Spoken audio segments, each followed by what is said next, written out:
Patrick Fiorillo was already studying at St. John's Seminary in Brighton when Pope Benedict retired in 2013, and Cardinal Jorge Mario Bergoglio was chosen to replace him. He remembers the moment vividly. We were gathered in a room. I remember I was with probably another 50 or so seminarians, and when they came out and announced Cardinal Bergoglio, the room erupted in cheers, and it was an exciting time.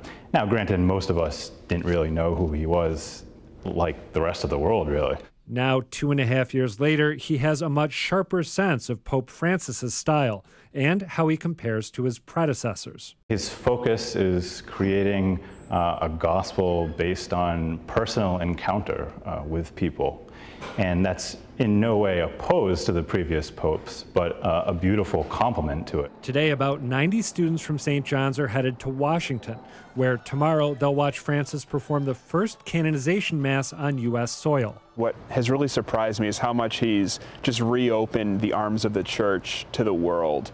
He's taken everything that the church has always had, but through his charism of being a people person and being so easily relatable, he's represented that to the world in a very attractive way. Sometimes, David Harris admits, Francis's statements on topics like homosexuality and abortion do catch the seminarians at St. John's by surprise.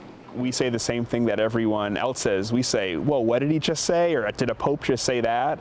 And then at the same time, we also say, thank God. Because ultimately, Harris says, Francis is making the church more welcoming to lapsed Catholics and showing a different approach to the priesthood. Maybe with Pope Francis, you can say that rock star persona. Maybe people say, okay, the priesthood is a cool thing, but time will tell. Now, the chances that either David or Patrick are actually going to speak with Francis are pretty slim. They'll be sitting inside a church on the Catholic University campus watching on video while he holds a mass outside. Still, given Francis's penchant for the unexpected, it's not totally impossible. So I asked them, if you meet Francis face to face, one-on-one, what would you say to him? I would just thank him and encourage him. I can't imagine what a pope goes through every day and the amount of oppositions and obstacles he faces. And I'd certainly love to ask him a little bit about his own first years as a priest. What could he show me to help me do a better job at what I'm being called to do?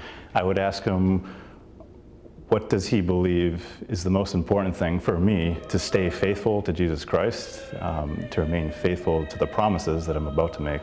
Adam Riley, WGBH News.